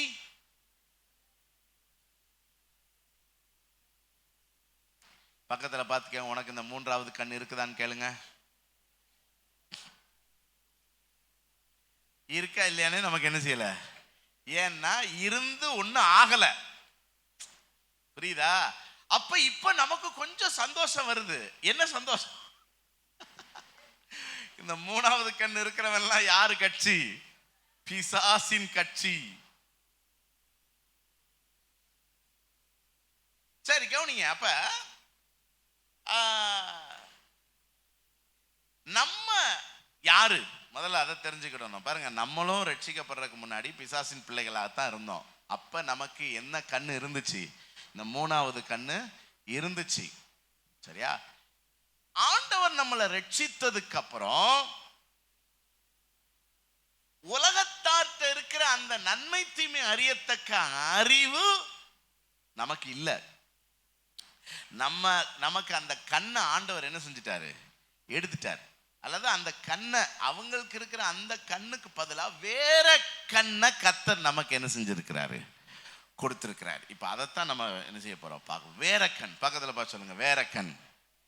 அவங்களுக்கு வேற கண், நமக்கு வேற கண். உலகத்தில் இருக்கிறவங்களுக்கு என்ன கண்? நன்மை தீமை அறியத்தக்க கண். நமக்கு வேற கண், நம்ம வேற. அவங்க என்னைக்குமே நல்லா ஒண்ணா புரிஞ்சுக்கணும், ரட்சிக்கப்படாத ஜனங்கள் வேற, நம்ம வேற. புரியுதா? அவர்கள் நடுவிலிருந்து கர்த்தர் நம்மை பிரித்தெடுத்திருக்கிறார். ஆமா, நம்ம ஜலத்தினாலும் ஆவியினாலும் மறுபடியும் பிறந்தவர்கள். அவங்க இந்த பூமிக்குரியவர்கள், நாம் பரத்துக்குரியவர்கள். புரியுதா? சரி, இப்ப நீங்க 1 கொரிந்தியர் 1வது அதிகாரத்துக்கு வாங்களேன். அதுல நம்மளை பத்தி என்ன போட்டிருக்கு? 26 வசனத்துல, சகோதரரே நீங்கள் அழைக்கப்பட்ட அழைப்பை பாருங்கள். அதாவது நம்மளை கர்த்தர் உலகத்துல இருந்து அழைச்சிருக்கிறார்ல, அந்த மற்ற ஜனங்களை விட்டு பிரிச்சிருக்கார்ல, அந்த அழைப்பை பாருங்க. நீங்க ஞானிகள் இல்லை, வல்லவர்கள் இல்லை, பிரபுக்களும் இல்லை. ஆனா உலகத்தில் இருக்கிற ஞானிகளை வெட்கப்படுத்தும்படி பைத்தியமான உங்களை என்ன செஞ்சிருக்கிறாரு. சரி, அவன் ஏன் ஞானியா இருக்கிறான், நம்ம ஏன் பைத்தியமா இருக்கோம்? இப்ப பைபிள் சொல்லுது, நீங்க ஞானி இல்ல, ஒத்துக்கிறீங்களா இல்லையா? ஒத்துக்கிடணும். ஆனா ஞானியை வெட்கப்படுத்தும்படி, உலகத்தில் இருக்கிற ஞானியை வெட்கப்படுத்தும்படி பைத்தியமான நம்மளை தெரிந்தெடுத்திருக்கிறாருன்னு சொல்றாருல. அப்ப ஜெயிக்க போறது யாரு? வெளியே இருக்கிற ஞானியா, இங்க இருக்கிற பைத்தியமா? பைத்தியம். Okay, right. இப்ப அவன் ஏன் ஞானியா இருக்கா, நம்ம ஏன் பைத்தியமா இருக்கோம்? அவனுக்கு 3வது கண். என்ன கண்? நன்மை தீமை அறியத்தக்க கண் இருக்கு. நம்மகிட்ட அந்த கண் இல்லை. அதனால அவன் என்ன நினைக்கிறான், நம்மள பைத்தியம்னு நினைக்கிறான். அங்கதான் அவன் தப்பு பண்றான். புரியுதா? சரி, கீழே வாங்க. அப்புறம் பலமுள்ளவைகளை வெட்கப்படுத்தும்படி பலவீனமான உங்களை தெரிந்தெடுத்திருக்கிறாரு. உள்ளவைகளை அவமாக்கும்படி இழிவான உங்களை, அற்பமா எண்ணப்பட்ட உங்களை, இல்லாத உங்களை தெரிந்தெடுத்திருக்கிறாரு. 9வது வசனம் பாருங்க. தேவன் தம்மில் அன்பு கூறுகிறவர்களுக்கு ஆயத்தம் பண்ணினவைகளை கண் காணவில்லை, காது கேட்கல, மனுஷருடைய இருதயத்திலேயும் நமக்கோ தேவன் அவைகளை எதனால வெளிப்படுத்தினாரா? ஆவியினாலே பாருங்க, அவனுக்கு 3வது கண்ணுல ஒரு வெளிப்பாடு கிடைக்குது. புரியுதா? இளையராஜாவுக்கு எந்த கண்ணுல இருந்து ராகம் வருது? சச்சின் டெண்டுல்கருக்கு இப்படியெல்லாம் அடிக்கலாம்னு எந்த கண்ணுல இருந்து ஐடியா வருது? என்ன அறிவு? 3வது கண் கொடுக்கிற அறிவு, நன்மை தீமை அறியத்தக்க அந்த அறிவு அவங்களுக்கெல்லாம் அளவில்லாம என்ன செஞ்சுக்கிட்டு இருக்கு, இருந்துட்டு இருக்கு. நமக்கு ஒரு வெளிப்பாடு வேணும்னா யாரால வரணும் சொல்லுங்க? நமக்கோ தேவன் அவைகளை தமது ஆவியினாலே வெளிப்படுத்தினார், அந்த ஆவியானவர். இப்ப நமக்கு 3வது கண்ணு, அவங்கள்ட்ட இருக்கிற கண்ணு கிடையாதுன்னு சொன்னேன்ல. இப்ப நம்மகிட்ட இருக்கிற கண்ணு யாரு? பரிசுத்த ஆவியானவர். புரிஞ்சிருச்சா? நம்மகிட்ட இருக்கிற கண்ணு யாருங்க? ஆனா முந்தி நன்மை தீமை அறியத்தக்க கண்ணு தான் இருந்துச்சு. ஆனா கர்த்தர் இப்ப நம்மளை ரட்சித்ததுக்கு அப்புறம் அது வேண்டியது இல்லைல்ல, அது தேவையில்லாத கண்ணு தானே. புரியுதா? எத்தனை பேருக்கு புரியுது? அது தேவையில்லாத கண்ணு. அந்த கண்ணை வச்சு நீங்க கிறிஸ்துவோடு உறவாட, கிறிஸ்துவ உங்களால புரிஞ்சுக்கிடவே முடியாது. அப்படித்தானே இருந்தோம். அந்த 3வது கண் பிரகாசம் உள்ள ஞானிகள் எவ்வளவு பேருக்கு கிறிஸ்துவ பற்றிய அறிவு. ஆனா நமக்கோ ஆவியினாலே தேவன் அவர்களை வெளிப்படுத்தினார். அந்த ஆவியானவர் தேவனுடைய ஆழங்களை, சரி, மனுஷனுள்ள ஆவியே அன்றி மனுஷரில் எவன் மனுஷருக்குரியவைகளை அறிவான். அந்த மனுஷனுள்ள ஆவிதான் அந்த 3வது கண், நன்மை தீமை அறியத்தக்க அறிவு. அப்படி போல தேவனுடைய ஆவியை அன்றி ஒருவனும் தேவனுடையவைகளை, நாங்களோ உலகத்தின் ஆவியை பெறாமல், அதான் 3வது கண், அதை பெறாமல் தேவனால் எங்களுக்கு அருளப்பட்டவைகளை அறியும்படிக்கு தேவனிலிருந்து புறப்படுகிற ஆவியை பெற்றிருக்கிறோம். அவைகளை நாங்கள் மனுஷ ஞானமாய் போதிக்கிற வார்த்தைகளாலே பேசாமல் பரிசுத்த ஆவி போதிக்கிற வார்த்தைகளாலே பேசி ஆவிக்குரியவைகளை ஆவிக்குரியவர்களோடு சம்பந்தப்படுத்துகிறோம். ஜென்ம சுபாவமான மனுஷனோ தேவனுடைய ஆவிக்குரியவைகளை ஏற்றுக்கொள்ளான். அந்த ஜென்ம சுபாவம் உள்ள மனுஷனுக்கு தான் அந்த நன்மை தீமை அறியத்தக்க அறிவு இருக்குது, 3வது கண். அவன் என்ன செய்ய மாட்டான்? ஆவிக்குரியவைகளை ஏற்றுக்கொள்ள மாட்டான். அவைகள் அவனுக்கு பைத்தியமாய் தோன்றும். நம்மளை பார்த்தா அவங்களுக்கெல்லாம் என்னமா தோன்றுறது? பைத்தியமா தோன்றுறது. அவைகள் ஆவிக்கேற்ற பிரகாரமாய் ஆராய்ந்து நிதானிக்கப்படுகிறவைகள் ஆனதால் அறியவும் மாட்டான். ஆவிக்குரியவன், அதாவது பரிசுத்த ஆவியை பெற்றவன், மூன்றாவது கண்ணாக பரிசுத்த ஆவியை பெற்றவர்கள். உங்களுக்கு இப்ப சத்தியம் புரியுதா? அவங்க பெற்றிருக்கிற மூன்றாவது கண் என்னது? நன்மை தீமை அறியத்தக்க அறிவு. யார் சாப்பிட்டு வந்தது? பிசாசு எங்கயா சாப்பிட்டான்? ஏவாள் ஆதாம். ஆதாம் மாத்தக்கூடாது. முதல்ல யார் சாப்பிட்டது? ஏவாள் சாப்பிட்டு ஆதாமுக்கு கொடுத்தது. அதன் மூலம் வந்த அறிவு என்னது? நன்மை தீமை அறியத்தக்க அறிவு. இப்ப நமக்கு அந்த மூன்றாவது கண் யார்? பரிசுத்த ஆவியானவர். பாருங்க, அந்த ஆவியை பெற்றவன் தான் ஆவிக்குரியவன். அவன் எல்லாவற்றையும் ஆராய்ந்து நிதானிக்கிறான். அவன் மற்றொருவனாலும் நிதானிக்க, அவனை யாருமே புரிஞ்சுக்கிடவே முடியாதுங்க. இங்கதான் நம்ம ஸ்பெஷல் ஆகிறோம். புரியுதா உங்களுக்கு? அவன் இந்த நன்மை தீமை அறியத்தக்க அறிவை வச்சு என்ன வேணாலும் சாதிக்கலாம். ஆனா அவன் நம்மளை பார்த்தா வை தெரியுது அவனுக்கு. நம்மளை பார்த்தா அவனுக்கு பொறாமையா இருக்குது. ஏன்னா நாம் யாராலும் நிதானிக்க முடியாதவர்கள். சரி, இப்ப கவனிங்க. தேவை என்ன? பரிசுத்த ஆவியை நீங்க பெற்றுக்கொள்ள வேண்டும். அதனாலதான் இயேசு பரத்துக்கு போகும்போது சொல்லிட்டு போனாரு, காத்திருந்து பரிசுத்த ஆவியை நீங்க என்ன செஞ்சீங்க? பெற்றுக்கொள்ளுங்க. ஏன்னா அந்த மூணாவது கண் இல்லாம இந்த உலகத்துல நீங்க பாதுகாப்பா வாழ முடியாது. நீங்க தூங்கிக்கிட்டே இருந்தாலும் அந்த கண்ணு தான் உங்களை பாதுகாக்கும். எல்லாம் பாடம் படிக்கிறான், அந்த கண்ணு இருந்தா தான் உனக்கு புரியும். புரியுதா? எல்லாம் ஓடுறான் இந்த உலகத்துல ஓட்டம். ஆனா அந்த கண்ணு இருந்தா தான் நீ சரியான ஓட்டத்தை என்ன செய்ய முடியும்? ஓட முடியும். அப்ப அந்த கண்ணை நீ பெற்றுக்கோ. அந்த கண்ணு தான் பரிசுத்த ஆவியானவர். எத்தனை பேர் பரிசுத்த ஆவியை பெற்றிருக்கிறீங்க? போன 12 மணி நேர ஜெபத்துல நிறைய பேர் புதுசா அபிஷேகம் பெற்றாங்க, பரிசுத்த ஆவியை பெற்றுக்கொண்டாங்க. அந்த பரிசுத்த ஆவியான நமக்குள்ள வந்துட்டா அவர் தான் நமக்கு மூன்றாவது கண்ணாக செயல்படுகிறார். இப்ப அவர் என்ன செய்யறாருங்கிறத சொல்லி நான் முடிக்க போறேன். பரிசுத்த ஆவியானவர் என்ன செய்யறாரு? அப்போஸ்தலர் 13:2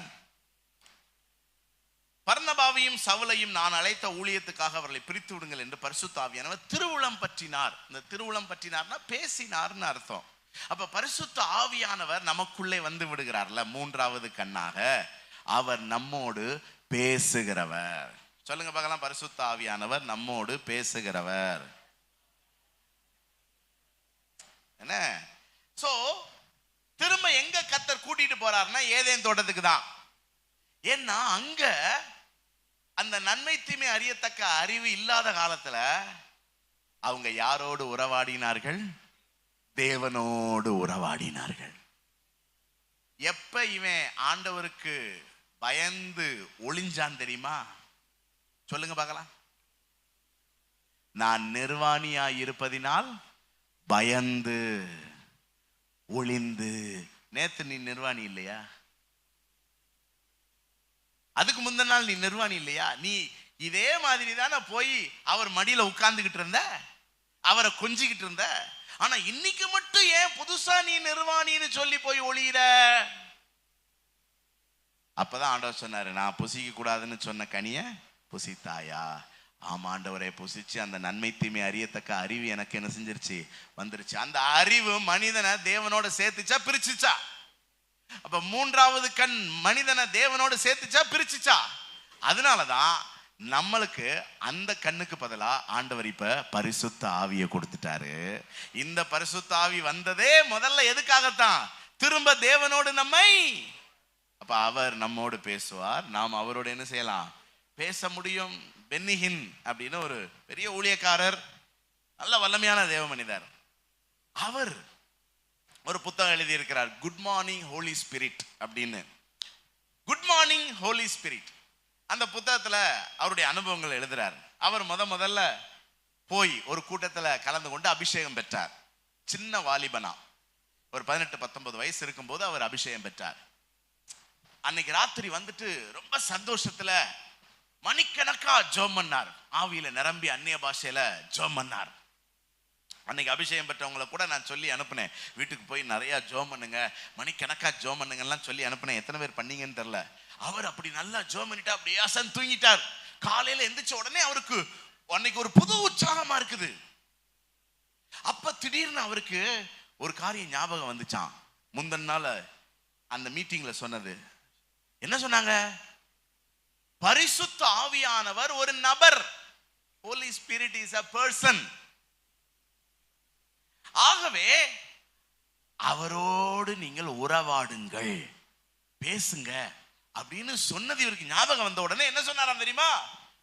குட் மார்னிங் ஹோலி ஸ்பிரிட் அப்படின்னாராம். நீ காலைல எழுந்து நீங்க யாருக்காவது குட் மார்னிங் சொன்னீங்களா? அப்படி பழக்கமெல்லாம் கிடையாதுன்னு. வீட்டில் இருக்கிற ஆள் முகத்துல முழிச்ச உடனே என்ன என்ன சொல்லுவீங்க? நீங்க ஒன்றும் சொல்ல மாட்டீங்களா? சிரிக்க கூட மாட்டீங்களா? சொல்லலாம், தப்பு கிடையாது. காலைல எழுந்த உடனே கணவன் மனைவியை பார்த்து என்ன சொல்லணும்? என்ன என்ன பேர் சொல்லுவீங்களோ சொல்லி குட் மார்னிங் அப்படின்னு என்ன செய்யலாம்? சொல்லலாம். சொல்லாம சொல்லவும் இல்லை, சொல்லல. இப்ப என்ன சொல்லாம சொன்னோம், சொல்லல, ஃபீல் பண்றீங்க, சொல்லலையே அப்படின்னு. என்ன பரவாயில்ல, நாளையில இருந்து என்ன செய்யுங்க, சொல்லலாம் குட் மார்னிங். என்ன அது மாதிரி நீங்களும் என்ன செய்யலாம்? குட் மார்னிங், அதாவது பிரைஸ் தி லார்ட். பிள்ளைகள்கிட்டலாம் என்ன செய்யலாம்? நானும் என் பிள்ளைகள் பார்த்தோன்னே குட் மார்னிங் சொல்லுவேன். மனைவி பார்த்து கேட்பேன், நல்லா தூங்குனியா? தப்பு இல்லையே. சரி, ஓகே. இவர் யாருக்கு சொல்றாரு? ஏன்னா இவர் கூட யாரும் இல்லை, இவர் தனியா இருக்கிறதுனால தான் கூட யார் இருக்கா? பரிசுத்த ஆவியானவர் குட் மார்னிங். அன்னையில இருந்து அவர் என்ன செய்வாரானா, வெளியே போகும்போது ஹோலி ஸ்பிரிட் அப்படின்னா யாரு? பரிசுத்த ஆவியானவரே போவோமா, வாரீங்களா அப்படின்னு போகும்போது பேசிக்கிட்டே போவாராம். பரிசுத்த ஆவியானவரே இதை பத்தி என்ன நினைக்கிறீங்க அப்படின்னு பேசிக்கிட்டே போவாராம். வீட்டுக்குள்ள வந்தோடனே வாங்க பரிசுத்த ஆவியானவரே, இது ஏதோ லூசுத்தனமா இல்ல. ஆனா அவர் சொல்றாரு, ஆவியானவர் என்னோடு இடைப்பட ஆரம்பித்தா, பைபிளை திறந்தா மணிக்கணக்கா நானும் பரிசுத்த ஆவியானவரும் பேசிக்கிட்டு இருப்போங்கிறாங்க. பாருங்களேன், நேரம் போறது தெரியாம நாங்க என்ன செஞ்சுக்கிட்டு இருப்போம்? பேசிக்கிட்டு இருப்போம். ஏன் அவர் வல்லமையான ஊழியத்தை செஞ்சாருங்க. நானும் உங்களுக்கு ஒரு வல்லமையான வாழ்க்கையை தான் சொல்லி கொடுத்துக்கிட்டு இருக்கிறேன். இந்த மூணாவது கண்ணு வேலை வாக்காதனாலதான் நம்ம வாழ்க்கையில ஒண்ணுமே என்ன செய்ய மாட்டேங்க, உருப்பட மாட்டேங்க. சும்மானாலும் புல்லு தடிக்கி உளுந்து கையை காலை உடைச்சிட்டு வர்றாங்க. எனக்குன்னா வேதனை. ஏங்க இது கூட பார்த்து போக கூடாதா? சுற்றுச்சு, வெட்டிருச்சு, குத்திருச்சு, குடஞ்சிருச்சு. அவர் உங்க கூட இருந்தா பேசுவார். புரியுதா உங்களுக்கு? அவரோட பேசுங்க. பரிசுத்த ஆவியானவரோட நீங்க எப்படி ஒரு நண்பனோட பேசுவீங்களோ அப்படி என்ன செய்யுங்க நீங்க. அப்படி பேசுறதுக்கு தான் அவர் நமக்கு கொடுக்கப்பட்டிருக்கிறார். இரண்டாவது, நமக்கு தைரியத்தை கொடுக்கிறார். அப்போஸ்தலர் 1:8 பலன் அடைவீர்கள். பரிசுத்த ஆவி வரும்போது நீங்க பலன் அடைந்து, எதுக்கு பலன் அடைவீங்க? அந்த பலன் அடைவீர்கள்ங்கிறதுக்கு இங்கிலீஷ்ல வல்லமையை பெற்றுக்கொள்வீர்கள் போட்டிருக்கு. எதுக்கு அப்படின்னா சாட்சியா இருப்பதற்கு. அந்த சாட்சிங்கிறதற்கு கிரேக்க வார்த்தை மார்டூஸ். மார்டூஸ்னா மார்டையர், இங்கிலீஷ்ல இரத்த சாட்சி. அப்ப சாவுக்கு கூட பயப்படாத ஒரு வல்லமை, ஒரு தைரியம், ஒரு துணிச்சல். இப்ப நீங்க கண்ணை மூடிக்கிட்டே நடக்க சொன்னா எத்தனை பேர் தைரியமா நடப்பீங்க? நடக்க முடியாது. அது மாதிரிதான் நமக்கு இருக்கிற அந்த மூன்றாவது கண், பரிசுத்த ஆவியானவர் நம்ம கூட இருந்தார்னா ரொம்ப துணிச்சலா நம்ம என்ன செய்வோம்? எதுக்கும் பயப்பட மாட்டோம். தைரியம். இந்த கோலியாத்துக்கு முன்னாடி தாவீது போனானே, இன்னைக்கு நமக்கு அது கதை, சரித்திரம், சம்பவம். ஆனா ரியலா அந்த சிச்சுவேஷன் நீங்க கொஞ்சம் யோசிச்சு பாருங்க, எப்படிங்க அவனுக்கு அந்த துணிச்சல் வந்துச்சு? இந்த தாவீதுமே முழுமையாக அந்த மூன்றாவது கண்ணால் இயக்கப்பட்டவன். நான் சொல்லுகிறது மூன்றாவது கண் என்பது பரிசுத்த ஆவியானவர். பைபிள் அப்படிதான் போட்டிருக்கு. அந்நாள் முதற்கொண்டு பரிசுத்த ஆவியானவர் அவன் மேல் தங்கி இருந்தார். அதுக்கப்புறம் தான் அவன் கோலியாத்தை எதிர்த்து என்ன செஞ்சுக்கிட்டு இருக்கான், போய்கிட்டு இருக்கான். துணிச்சல். மூன்றாவது, நம்மை தேற்றுகிறவர். யோவான் 16:7 சொல்லுது, அவர் தேற்றரவாளன். தேற்றரவாளன் என்பதற்கு என்ன அர்த்தம்னா லாயர், அதாவது பரிந்து பேசுகிறவர். ஏன்னா அப்ப உங்க கூட இருக்கிற அந்த மூன்றாவது கண் போன்ற பரிசுத்த ஆவியானவர் யார்? லாயர் சொல்லுவாங்கல்ல, எல்லாம் எங்க லாயர் பார்த்துக்கிடுவாரு, வக்கீல் பார்த்துக்கிடுவாரு. அவர் நமக்காக என்ன செய்வார்? பரிந்து பேசுவார். இன்னொன்னு என்னன்னா, நம்மை விட்டு கொடுக்காதவர். எந்த இடத்துலயும் நம்மளை தான் ஜெயிக்க வைப்பார். ஆமாவா இல்லையா? இவரை மிஞ்சின ஞானம் யார்கிட்டையும் இருக்குமா? இருக்காது. அதனால அவர் தான் ஜெயிக்க வைப்பார். அப்ப யோசிச்சு பாருங்க, அப்ப நமக்கு வாழ்றது எவ்வளவு கம்ஃபர்டபுளா இருக்குன்னு கொஞ்சம் யோசிச்சு பாருங்க. அதுதான் தேற்றற வாழன். நமக்கு எந்த கலக்கமும் இல்லை. ஏன்னா என் கூட இருக்கிறவர் யாரு? லாயர். ஆமா, எனக்காக பேசுகிறவர், எனக்காக வழக்காடுகிறவர், என்னை ஜெயிக்க வைக்கிறவர். எத்தனை பேருக்கு சந்தோஷமா இருக்குது? எத்தனை பேருக்கு மூணாவது கண்ணு திறந்துருச்சு? மூணாவது கண் பரிசுத்த ஆவியை பெற்றவர்கள் மாத்திரம் ஒரு அல்லேலூயா சொல்லுங்க பார்க்கலாம். பெறாதவங்க பெற்றுக்கொள்ளுங்க. எனக்கு அந்த மூணாவது கண்ணு வேணும்னு ஆண்டவர்கிட்ட கேளுங்க. என்ன? ஆமா. அடுத்து நாலாவது, நடக்க வேண்டிய வழியில் நடத்துவார். சங்கீதம் 32:8 சொல்லுது, நான் உனக்கு போதித்து நீ நடக்க வேண்டிய வழியை உனக்கு நீ எந்த வழியில பாதையில நடக்கணும்னு நான் உனக்கு என்ன செய்வேன்? காட்டுவேன். தாவீது, நான் சொன்னேன்ல, அவன் அந்த பரிசுத்த ஆவி ஆகிய மூன்றாவது கண்ணால் இயக்கப்பட்டவன்.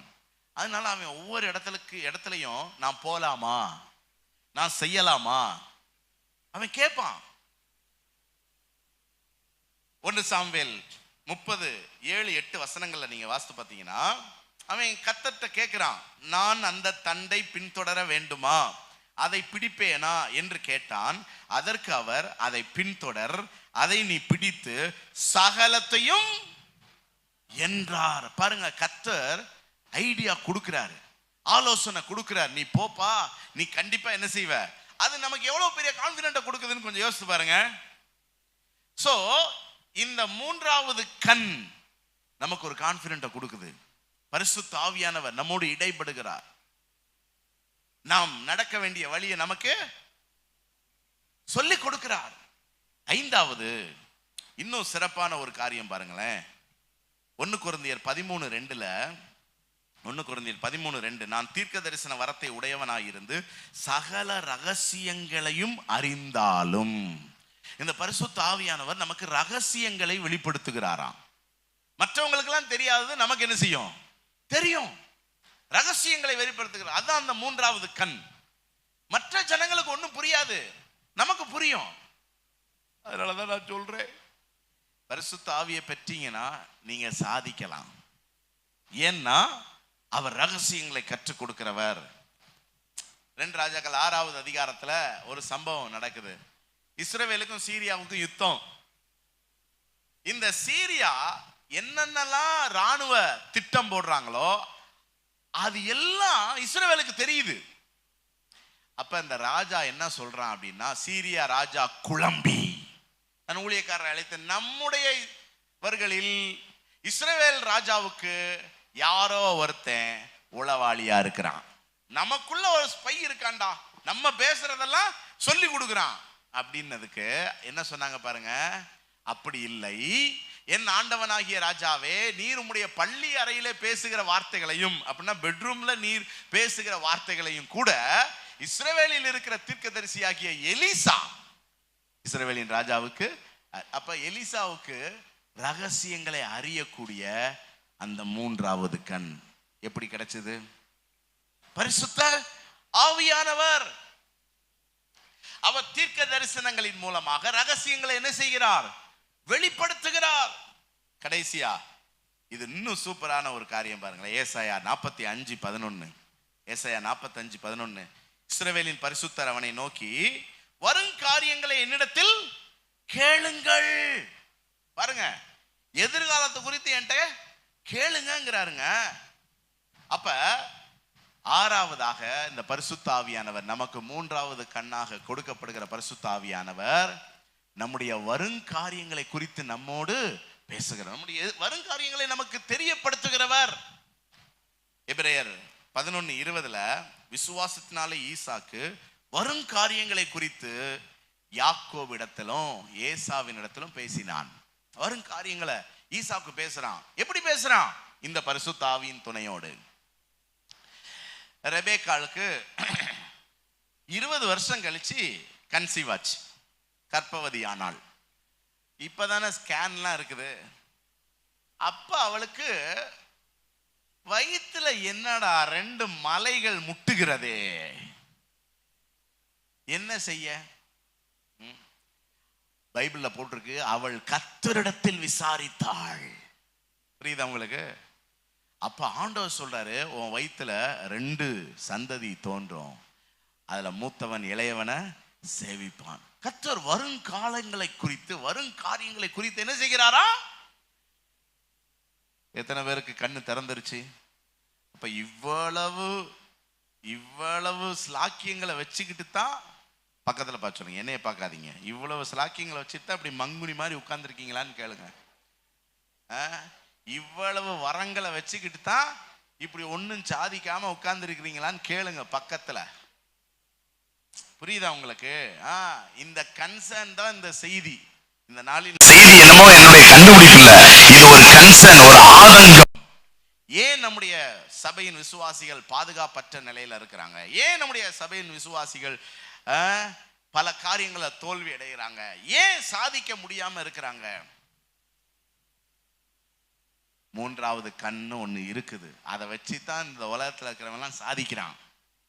நமக்கு அதுலயும் சிறப்பா 3வது கண்ணாக நமக்கு பரிசுத்த ஆவியானவர் கொடுக்கப்பட்டிருக்கிறார்.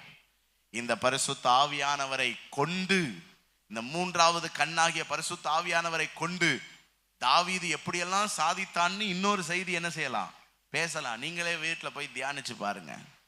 ஆகவே நீங்கள் விசேஷமானவர்கள். பக்கத்தில் பார்த்து சொல்லுங்க, நீங்கள் விசேஷமானவர்கள். 3வது கண்ணை வச்சுக்கிட்டு சும்மா இருக்காதீங்க. அந்த 3வது கண் பரிசுத்த ஆவியானவர் என்னெல்லாம் செய்வார்? நம்மோடு கூட பேசுவார். 2வது நமக்கு தைரியத்தை கொடுப்பார். கோழை மாதிரிலாம் என்ன செய்யக்கூடாது, தைரியமா போங்க. ஏன்னா அடுத்து 3வது தேற்றரவாளன்னா யாரு? அவர் நம்முடைய லாயர். நமக்காக எங்கேயும் பரிந்து பேசுகிறோம், விட்டு கொடுக்காதவர், நம்மளை தான் ஜெயிக்க வைப்பார். நம்புறீங்களா இல்லையா? 4வது நம்ம எங்க போகணும் வரணுங்கிறது எல்லாத்தையும் அவர் சொல்லுவார். அடுத்து ரகசியங்களை, வரும் காரியங்களை அறிவிப்பா. எத்தனை பேர் சத்தியத்தை புரிஞ்சுக்கிட்டீங்க?